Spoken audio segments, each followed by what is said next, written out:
Jihadist militants fighting in Syria and Iraq have declared the creation of an Islamist state spanning parts of both countries. The now notorious al-Qaeda breakaway group known as the Islamic State of Iraq and Syria, or ISIS, is behind the declaration.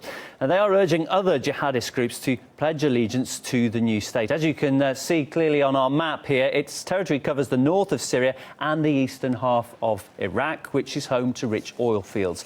So the question then arises, where exactly does ISIS get the funding that it needs in order to seize power in the region? Well, it's thought that the group has powerful sponsors in the Gulf states which fund its activities. ISIS is also involved in smuggling, extortion and bank robberies. In the course of its rapid advance on Baghdad, the group took control of stockpiles of US-made weaponry. And even Washington has played its role in the rise of ISIS, as RT's Marina Portnaya explains. The newest terrorist organization, known as ISIS, is overtaking al-Qaeda's reign as public enemy #1. Sunni Islamic militants are unleashing brutality and bloodshed in Iraq.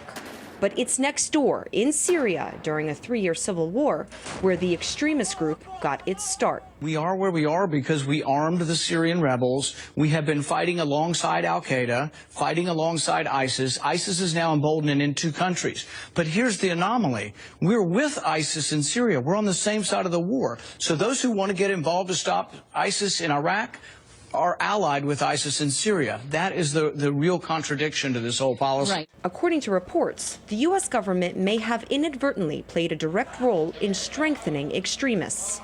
There are also allegations that the United States may have been involved in some of the training of these ISIS insurgents at a training camp in Jordan. So the Saudis, the Qataris, others are directly involved in this regime change policy in Syria and in Iraq, and the United States has helped and created these conditions.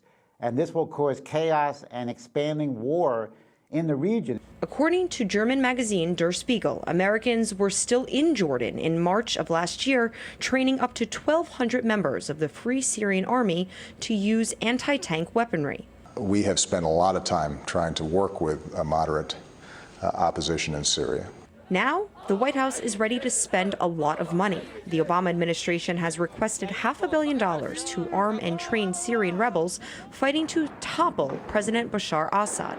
U.S. officials claim only appropriate vetted members of the moderate Syrian opposition will receive American weapons and ammo. Problem is, it's not always easy to differentiate between the moderate and terrorist. Here's U.S. Senator John McCain posing with members of ISIS. The photo is now reportedly being circulated by the group as proof of their legitimacy. Not to be disputed, the legitimacy of ISIS's gruesome behavior. Violence so horrific, some report Osama bin Laden looks like a gentle soul in comparison.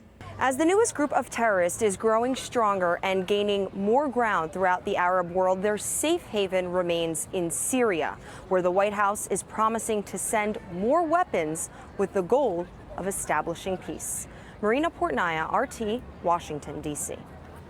And it's not just Gulf countries or the US behind the rise of the militants operating in Syria. We spoke to Dr. Hussein Barji from the Middle East Technical University, who says Turkey has been widely supporting jihadists in its bid to undermine Assad.